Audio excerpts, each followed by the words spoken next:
અરે યાર, પરીક્ષા નજીક છે, સ્કૂલ ચાલુ થઈ ગઈ છે, સ્કૂલની અંદર પણ પરીક્ષાઓ આવે છે, વીકલી ટેસ્ટ આવે છે, કેટલું બધું આવે છે યાર. હે પણ એવું થાય કેવું, જ્યારે વાંચવા બેસું ને પછી વચાઈ જાય ને, પછી પરીક્ષાની અંદર છે ને ભૂલાઈ જાય છે યાર. ઘણી વખત તો પરીક્ષામાં કંઈ વાંચીને જ નથી ગયા હોતા. તો કેવી રીતે તૈયારી કરવી યાર? પરીક્ષામાં તો શું લખવું કે જેનાથી આપણે વાંચ્યું ન હોય તોય આપણે હારા માર્કે પાસ થઈ જાય?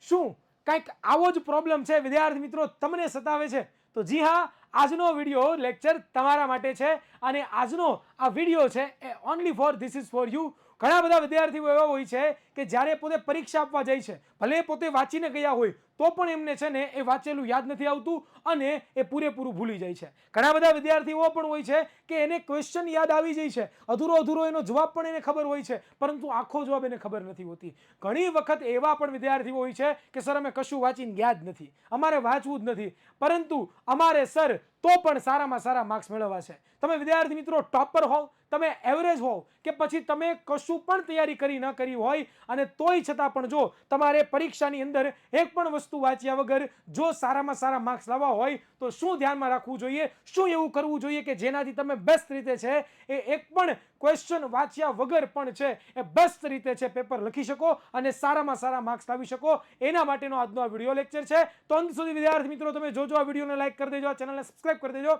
ચાલો કરીએ સેશનની શરૂઆત. તો આજનો લેક્ચર આપણે જોવા જઈએ ને તો શું છે, પરીક્ષામાં કંઈ સવાલ ના જવાબ ના આવડે તો શું કરીશું ભાઈ? પરીક્ષા હોય એમાં આપણને એક પણ સવાલ ધારો કે ન આવડ્યા તો આપણે શું કરવાનું? તો વિદ્યાર્થી મિત્રો આજે હું તમને થોડીક એવી ટ્રીક અને ટિપ્સ આપવાનો છું કે જે તો જો તમે જે ફોલો કરી લીધી તો પરીક્ષાની અંદર જે પણ સવાલ તમને ન આવડે ને એ પણ આવડશે, એ આ ભાઈની ગેરંટી છે, 100% ગેરંટી છે. આવડશે. એ તમે આ ભાઈ ઉપર વિશ્વાસ છોડી ગયો, તમારા હિરેનભાઈ ઉપર વિશ્વાસ છોડી ગયો. તો ચાલો જોઈએ શું કરવાનું છે. તો વિદ્યાર્થી મિત્રો સર્વપ્રથમ તો તમારે લોકોએ છે ને એક કામ કરવાનું છે, અને કામ શું છે ખબર છે? પહેલો નિયમ છે આપણો, પહેલો નિયમ. આમ જોવા જઈએ તો પહેલો રૂલ આપણે કહીએ તો પણ ચાલે. First rule is what? તો કે ભાઈ એક આત્મવિશ્વાસ રાખવાનો. શું રાખવાનો? એક આત્મવિશ્વાસ. હે સર, આ શું સર? આત્મવિશ્વાસ. વિદ્યાર્થી મિત્રો તમે ટોપર વિદ્યાર્થી છો તો તમે વાંચીને ગયા હશો, તમે ફૂલ તૈયારી કરીને ગયા હશો, બરોબર, અને ઘણી બધી છે એ રાત દિવસ મહેનત પણ કરી હશે. પરંતુ થાય કેવું કે આપણે ટેન્શનના કારણે આપણી ઉપર કોન્ફિડન્સ આપણને ન હોય, આપણે ગભરાયેલા હોય, એના કારણે આપણે જે વાંચેલું છે, આપણે જે તૈયાર કરેલું છે એ ઘણી બધી વખત છે એ આપણે ભૂલી જતા હોઈએ છીએ. અને આ જ ટેન્શનના કારણે જ શું થાય છે તો કે આપણે ઘણા બધા સવાલો ભૂલાઈ પણ જાય છે, એના જવાબો પણ ભૂલાઈ જાય છે, એની સાથે સાથે ઘણા બધા સવાલોના જવાબ આપણને અધકચરા યાદ રહે છે. તો વિદ્યાર્થી મિત્રો ફર્સ્ટ રૂલ ઇઝ વોટ? કે ભાઈ આપણી અંદર છે ને એક આત્મવિશ્વાસ છે ને એ વિદ્યાર્થી મિત્રો ડેવલપ કરવાની જરૂર છે કે મેં જે વાંચ્યું છે, મેં જે તૈયારી કરી છે, મેં જે બેસ્ટ રીતે તૈયારી કરી છે, બરોબર, એની અંદરથી મને બધી વસ્તુ આવડશે એ 100%ની ગેરંટી છે. વિદ્યાર્થી મિત્રો જો આત્મવિશ્વાસ વધારવો હોય ને તો તમારે ક્યારે એવું બનતું હોય ને કે મેં વાંચીને ગઈ છું, બરોબર, પણ તોય છતાં મને છે ને એક ક્વેશ્ચન ત્યાં ભૂલાઈ જાય છે. તો એના માટે બેસ્ટ તમારે શું કરવાનું છે ખબર છે? એક સરસ મજાની ટેકનિક આપું છું. એના માટે બેસ્ટ તમારે વિદ્યાર્થી મિત્રો છે ને, ધારો કે માની લો કે તમારા સ્કૂલની અંદર એક પેપર છે, માની લો કે સ્કૂલની અંદર તમારે લોકોને 25 ગુણનું એક પેપર છે, બરોબર, અને આ એક પેપર છે. આ પેપર 25 ગુણનું છે, તમને ખબર પણ છે કે કયા ચેપ્ટરમાંથી આવવાનું છે, કયા ચેપ્ટરની અંદરથી છે એ સર ચેપ્ટર, માની લો કે ચેપ્ટર 1 અને 2 માંથી છે એ તમારા સર 25 ગુણની એક્ઝામ લેવાના છે. આ વસ્તુ તમને મગજની અંદર એકદમ ક્લિયર છે. તો હવે તમે શું કરશો એના વિશે જોઈએ કે તમારે લોકોએ જ્યારે તમે આખું ઘરે હોય, બરોબર, તમે ઘરે હોય અને ઘરે તમે એક સંપૂર્ણ તૈયારી પૂરી કરી દીધી હોય, તમે સંપૂર્ણ રીતે તૈયારી પૂર્ણ કરી દીધી છે, તો હવે તમે શું કરશો તો કે તમે તમારી જાતે મોસ્ટ આઈએમપી ક્વેશ્ચનો, કેવા મોસ્ટ આઈએમપી ક્વેશ્ચનો છે એ તમે શોધશો અને તમે તમારી જાતે એક 25 ગુણનું પેપર કાઢશો અને આ 25 ગુણનું પેપર તમારે જાતે મોઢે લખવાનું છે. શું કરવાનું છે? મોઢે લખવાનું છે. અને આ એકવાર કરી જશો ને તો કોન્ફિડન્સ આવશે કે યસ હું લખી શકું છું. અથવા તો તમને એ તમારી ભૂલની ખબર પડશે, તમે ક્યાં છો, તમે કેટલું વાંચ્યું છે, તમને કેટલું યાદ રહી છે, તમે કયા ટોપિકની અંદર ક્યાં તકલીફમાં મુકાવ છો, આ તમને યાદ રહેશે કે જો તમે આ કર્યું તો આત્મવિશ્વાસ વધારવા માટે સેલ્ફ ચેકિંગ જેટલું પણ બને એટલું સેલ્ફ ચેકિંગ કરતું રહેવાનું. તો વિદ્યાર્થી મિત્રો જો આત્મવિશ્વાસ તમારો ન હોય ને તો તમને તમને તમારા સ્કૂલની અંદરથી વોટએવર ગમે એટલા માર્ક્સની એક્ઝામ લેવાની છે. એક્ઝામમાં જે પણ ચેપ્ટરો કીધા છે એ ચેપ્ટરો આપણે તૈયાર કરવાના છે. એક વખત આ બધા ચેપ્ટરો કમ્પ્લીટ થઈ જાય, એમના મોસ્ટ ટાઈમલી ટોપિકોની તમારે એક 25 ગુણની ટેસ્ટ સ્કૂલમાં હોય તો 25 ગુણની 50 માર્કનું પેપર હોય તો 50 માર્ક્સનું, અને એની સાથે સાથે 100 ગુણનું પેપર હોય તો 100 ગુણનું પેપર તમારે જાતે તૈયાર કરવાનું છે, બરોબર. અને તૈયાર કરીને તમારે જાતે એને મોઢે લખવાનું છે, જેનાથી તમને ખ્યાલ આવશે કે કયા ટોપિકમાં હું ક્યાં પાછળ છું, કયા ટોપિકમાં મને શું પ્રોબ્લેમ આવે છે. તો ફર્સ્ટ રૂલ ઇઝ આત્મવિશ્વાસ, કે ભાઈ આપણે એક આત્મવિશ્વાસ રાખવાનો છે કે નહીં હું કંઈ કરી શકું છું. સેલ્ફ ડાઉટ આપણી ઉપર નથી થવા દેવાનું. જો સેલ્ફ ડાઉટ તમે તમારી ઉપર થવા દીધો ને તો યાર મને લાગે છે કે તમારું ભવિષ્ય છે ને એ ખતરોમાં છે. તો ફર્સ્ટ રૂલ ઇઝ વોટ? આત્મવિશ્વાસ, એટલે કે કોન્ફિડન્સ આપણી અંદર હોવો જોઈએ. તો આ પહેલું નિયમ છે. બીજો નિયમ છે વિદ્યાર્થી મિત્રો, ઘણા બધા વિદ્યાર્થીઓને એવું હોય કે સર અમને છે ને એ સવાલ ત્યાં જઈએ ને તો ભૂલાઈ જાય છે. ઉદાહરણ તરીકે એક સવાલ તમને પરીક્ષાની પેપરની શરૂઆત થઈ ગઈ છે, સરસ મજાનું પેપરનો સવાલ આવ્યો અને પ્રશ્ન નંબર પહેલો છે, બરોબર, એ તમે લખ્યો, બરોબર. જેમ કે પહેલો જ પ્રશ્ન તમને આવ્યો કે ભાઈ ઉત્સર્જન તંત્ર એટલે શું?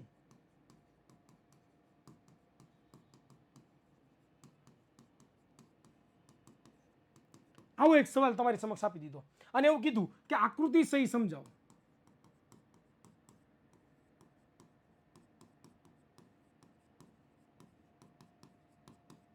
આવો તમને એક સવાલ આપે વિદ્યાર્થી મિત્રો, તો તમે શું કરશો? આવો તમને એક સવાલ મળે તો તમે શું કરશો? ઉદાહરણ તરીકે આ સવાલ પરીક્ષામાં પૂછાણો છે અને તમને આવડ્યો નથી, બની શકે આપણને સવાલ ન આવડે. તો વિદ્યાર્થી મિત્રો આ જે પ્રોબ્લેમ છે કે ઘણી વખત આપણે ડરના કારણે, એક તો આત્મવિશ્વાસ આપણો ઓછો હોય, સેલ્ફ ડાઉટ આપણને વધારે થતું હોય, એના કારણે આપણે શું કરીએ છીએ તો કે આપણે છે ને એ ઘણા બધા સવાલો આપણને આવડતા પણ હોય, એના જવાબ પણ આપણને આવડતા હોય તો આપણે ભૂલી જતા હોઈએ છીએ. તો એના માટે તમારે શું કરવાનું છે વિદ્યાર્થી મિત્રો? તો તમે અહીંયા લોકો છે ને વિદ્યાર્થી મિત્રો સરસ મજાની ટેકનિક છે ને એનો ઉપયોગ કરી શકો છો, અને એ છે વિદ્યાર્થી મિત્રો, એ ટેકનિક છે ને એટલી ધારદાર સાબિત થઈ શકે છે ને વિદ્યાર્થી મિત્રો કે વાત જવા દો. કે આ ટેકનિકનો કોઈ અંત કોઈ પણ વિદ્યાર્થી જો પોતે મેળવી લઈને તો એ ટેકનિક છે એ તમારા માટે સાબિત થઈ શકે છે. એકદમ સરસ મજાની એ છે આન્સર ફ્રેમિંગ ટેકનિક. કેવી છે? કેવી છે? Answer framing technique.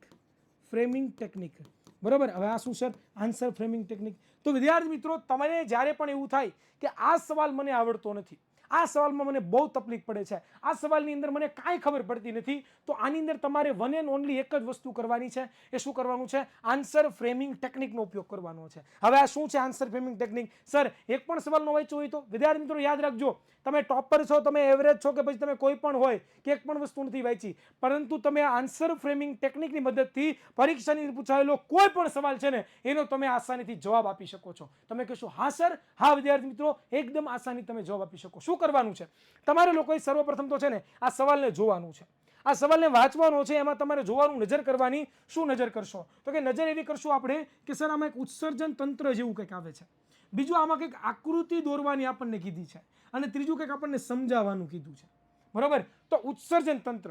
હવે યાદ કરો કે ક્યાંક તો આપણે આ શબ્દ સાંભળેલો છો કે નથી સાંભળેલો? ઉત્સર્જન તંત્ર. યસ સર, મેં ક્યાંક તો આ સવાલ છે ને આનો કંઈક જવાબ છે ને મેં કંઈક સાંભળેલો છે, ઉત્સર્જન તંત્ર જેવું કંઈક હોય છે, બરોબર. પછી ધીમે ધીમે યાદ કરો, 2 મિનિટ 3 મિનિટ યાદ કરો. તમને એના વિશે થોડું તમે જો ક્લાસમાં ધ્યાન આપ્યું છે, બરોબર, વ્યવસ્થિત રીતે ક્લાસમાં ભણ્યા હશો તો તમને થોડું એના વિશે યાદ આવતું જશે. અને જે પ્રમાણે તમને થોડું યાદ આવતું જાય એ પ્રમાણે તમારે લોકોએ છે એ તમારી ભાષાની અંદર, કેવી રીતે? તમારી જે મૌલિક ભાષા છે એ તમારી મૌલિક ભાષાની અંદર એ સવાલોને તમારે શું કરવાના છે તો કે લખવાના છે. શું કરવાના છે તો કે લખવાના છે. જો આનો યુઝ કર્યો ને તો આને જ કહેવાય આન્સર ફ્રેમિંગ ટેકનિક. તમને આકૃતિ દોરવાની કીધી, થોડી ઘડી પણ તમને આકૃતિ આવડે છે તો થોડી ઘડી પણ આકૃતિ છે એ તમે દોરીને પોતે પૂરેપૂરા માર્ક્સ મેળવી શકો છો. આકૃતિ ભલે જેવી આવડે, એના નામકરણ ભલે આપણને આડાવડા થઈ જાય, પરંતુ થોડી ઘણી પણ જો આકૃતિ યાદ હોય ને તો આકૃતિ પણ દોરીને પણ તમે માર્ક્સ મેળવી શકો છો. બીજું એ કે વિદ્યાર્થી મિત્રો જો પેપરની શરૂઆત તમે કરો ને તો એ પેપરમાં તમને જે આવડતા ક્વેશ્ચનો છે, બરોબર, ઘણી વખત આપણને એવું થાય કે સર મને તો 5-6 ક્વેશ્ચન નથી આવડતા, હવે હું શું કરીશ? તો આપણે ગભરાઈ જઈએ. તો ગભરાવાની જરૂર નથી. જ્યારે પણ તમે કોઈ પણ પેપર આપો છો તો સર્વશ્રેષ્ઠ પહેલી પસંદગી એવી કરવાની કે તમને જે આવડતા સવાલો હોય. કેવા સવાલો? તો કે તમને જે આવડતા સવાલ, તમને જે આવડતા સવાલ હોય ને એની પસંદગી આપણે પહેલા આપવાની છે, બરોબર. ફર્સ્ટ આપણે છે ને એ આપણે એને આપવાની છે, કારણ કે જ્યારે પણ કોઈ એક્ઝામિનર પેપર ચેક કરતું હોય ને ત્યારે એક વસ્તુનું ખાસ ધ્યાન રાખે. શું ધ્યાન રાખે ખબર છે? કે ભાઈ એ પહેલી લીટી અને છેલ્લી લીટી મસ્ત રીતે ચેક કરે, બરાબર. વચ્ચે પછી એને જે લખ્યું એ કોઈને ખબર નથી, બરાબર. તો તમારે શું કરવાનું છે, જ્યારે પણ પેપર આપો છો તો પહેલા એવા પ્રશ્નોને તમારે સિલેક્ટ કરવાના છે કે જે પ્રશ્નો તમને ફૂલ કડકડાટ રીતે આવડે છે. અને જો એ સવાલો તમે પહેલા લખ્યા તો એક્ઝામિનરને શું થશે ખબર છે? કે યસ, આને તો આવડે જ છે. પછી પાછળના જે સવાલો છે કે જે તમને ઓછા આવડે છે, નથી આવડતા, એને પછી તમારે છે એ શું કરવાના છે તો કે લાસ્ટની અંદર, એટલે કે છેલ્લે તમારે રાખવાના છે. અને છેલ્લે રાખી દેશો એટલે શું થશે ખબર છે? તો કે છેલ્લે એક્ઝામિનર તમારું પેપર એટલું બધું ડીપમાં ચેક નહીં કરે, કારણ કે શરૂઆતમાં જ તમે છે એ બેસ્ટ રીતે લખ્યું છે. અને ખાસ જે સવાલો તમને નથી આવડતા એમાં મેં તમને શું કીધું કે તમારે કઈ ટેકનિકનો ઉપયોગ કરવાનો છે? તો કે તમારે આન્સર ફ્રેમિંગ ટેકનિકનો ઉપયોગ કરવાનો છે. અને આન્સર ફ્રેમિંગ ટેકનિક એટલે શું? તો કે તમને એના વિશે જે પણ યાદ છે, તમને એના વિશે જે પણ આવડે છે, તમને એના વિશે જે પણ ખબર છે, એ તમારે વ્યવસ્થિત, સુંદર, સારા અક્ષરે, એકદમ વ્યવસ્થિત પેટર્નમાં લખવાનું છે. જો આટલી વસ્તુ વિદ્યાર્થી મિત્રો કરી લીધી ને એટલે તમને કોઈ પણ સવાલ હોય ને એ તમે સારામાં સારી રીતે લખી શકો છો. અને પેપરની જે ફોર્મ્યુલા છે એ પણ ખાસ ધ્યાન રાખવાનો છે કે આવડતા એ સવાલો પહેલા લખવાના છે. પ્રશ્નની શરૂઆત છે એ વ્યવસ્થિત સારા અક્ષરો સુંદરે કરવાની છે. નથી આવડતા સવાલ સેલે રાખવાના છે. અને એમાં પણ શરૂઆતનો ભાગ અને છેલ્લો ભાગ, એમાં વચ્ચેના ભાગમાં તમે આમ તેમ કરો તો પણ ચાલે છે. જો આવી રીતે વિદ્યાર્થી મિત્રો તમે કોઈ પણ સવાલની તૈયારી કરો ને તો મને જરૂરથી ખાતરી છે કે તમે પરીક્ષાની અંદર કોઈ પણ સવાલ તમને ન આવડતો હોય ને આ પ્રમાણે લખો આન્સર ફ્રેમિંગ ટેકનિકનો ઉપયોગ કરીને, તો જરૂરથી તમે છે એ સવાલનો જવાબ પણ આપી શકો છો અને 0 માર્ક્સ કરતાં પણ સારામાં સારા માર્ક્સ મેળવી શકો છો. યાર હજી આગળ મારે ઘણી બધી વાત કરવી છે વિદ્યાર્થી મિત્રો. આવી જ રીતે તમે લોકો ભણવા ઈચ્છો છો કે નહીં? મારે એવું છે કે નહીં સર મને ભૂલાઈ જાય છે, મારે સારામાં સારી રીતે સરળ રીતે મારે અભ્યાસ કરવો છે. જો તમારે એકદમ સરળ રીતે, એકદમ સારી રીતે, એકદમ વ્યવસ્થિત જો અભ્યાસ કરવો હોય ને તો વિદ્યાર્થી મિત્રો તમારા માટે ટોપર બેચ લાઈવ થઈ ચૂકી છે. વિદ્યાકુલ એપ્લિકેશન ડિસ્ક્રિપ્શનમાં લિંક આપેલી છે, એ આજે જ ડાઉનલોડ કરો અથવા તો પ્લે સ્ટોર ઉપરથી છે એ વિદ્યાકુલ એપ્લિકેશન ડાઉનલોડ કરો અને ડાઉનલોડ કરીને છે એ જોડાઈ જાઓ ટોપર બેચમાં, કે જ્યાં વિદ્યાર્થીઓ બને છે ટોપર, એટલે જ એનું નામ છે ટોપર બેચ, બરોબર. તો વિદ્યાર્થી મિત્રો ભૂલાય નહીં, ટોપર બેચની પણ શરૂઆત થઈ ગઈ. તમે ધોરણ 9, 10, 11, 12 કોમર્સમાં ગમે ત્યાં હોય તો એમના માટેની ટોપર બેચ લાઈવ થઈ ચૂકી છે. તમારા માટે તમારી જાતને સાબિત કરવાનો એક મોકો છે, બરોબર. હવે નેક્સ્ટ ટોપિક ઉપર વાત કરીએ આપણે કે હજી શું ધ્યાન રાખવાનું છે કે જ્યારે પણ તમે કોઈ પણ પેપર લ્યો છો, બરોબર, તો પેપરની અંદર આપણે શું કરીએ તો કે આપણે છે ને પેપર જેવું હાથમાં આવે ને એટલે તરત આપણે સવાલો ટીક કરીએ કે મને આવડે છે, મને આવડે છે, મને નથી આવડતો, મને આવડે છે, મને આવડે છે, નથી આવડતો. આવી રીતનું આપણે કરતા હોઈએ. તો ફર્સ્ટ ઓફ ઓલ આ મેથડને તમારે બંધ કરી દેવાની છે. જો તમે આવું કરો છો તો આ વસ્તુને તમે પહેલા બંધ કરો. શું કામ? કારણ કે તમે જ્યારે બધા આન્સરો જોઈ લો છો, સોરી બધા સવાલો તમે જોઈ લો છો તો તમે ડીમોટિવેટ થઈ જાઓ છો. અને જેવા તમે ડીમોટિવેટ થાવ છો ને એનાથી તમને આવડતું પણ ભૂલાવા માંડે છે અને તમે થોડાક સ્ટ્રેસમાં આવી જાઓ છો, બરોબર. તમારે કરવાનું શું છે તો કે તમારી નજર ત્યાં જ પડવી જોઈએ કે જે સવાલ તમને આવડતો હોય, જે સેક્શન તમને સરળ રીતે આવડતો હોય ત્યાં જ પડવી જોઈએ. ઉદાહરણ તરીકે તમે છે એ સરસ મજાની ગણિતની આપણે વાત કરીએ તો ગણિતની અંદર માની લો કે પાયથાગોરસનો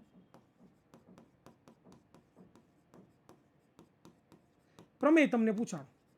તો આ પાયથાગોરસનો જે પ્રમેય છે એમાં તમારે લોકો એક તો સ્ટેટમેન્ટ લખવાનું આવશે, બરોબર. એક તો સ્ટેટમેન્ટ લખવાનું આવે અને એના આપણે સાબિત પણ કરવાનું આવે. હવે ઉદાહરણ તરીકે તમે આ સવાલ લખવા જાઓ છો અને તમને આની સાબિતી છે ભૂલાઈ ગઈ છે તો ડોન્ટ વરી, બી હેપી, એનું સ્ટેટમેન્ટ લખો, બરોબર. અને નેક્સ્ટ ક્વેશ્ચન તરફ એટલે કે નેક્સ્ટ પ્રશ્ન તરફ છે તમે આગળ વધી જાઓ, બરોબર. તો ઘણી વખત એવું પણ થઈ શકે કે એ સવાલ છે તમને થોડીક વાર પછી પણ યાદ આવે. તો ખાસ યાદ રાખજો કે ભાઈ એડવાન્સમાં સિલેક્ટ કરીને ન રાખતા કે મને આવડે છે, મને આ નથી આવડતો, મને આવડે છે, મને નથી આવડતો, બરોબર. આવડે કે ન આવડે એને જેટલું પણ તમને આવડે છે એ વસ્તુ તમારે પહેલા લખવાની છે અને ત્યાર પછી નેક્સ્ટ ક્વેશ્ચન તરફ છે એ તમારે શિફ્ટ થઈ જવાનું છે. જો આ પ્રમાણે તમે મેથોડોલોજી વાપરી તો તમે સર્વશ્રેષ્ઠ સાબિત થશો. અને લાસ્ટ એન્ડ લીસ્ટ ટોપિક છે એ હું તમને કહું છું કે કોઈ પણ પેપર હોય ને એ પેપરમાં એક પણ સવાલ છે એ તમારે બાકી રાખવાનો નથી.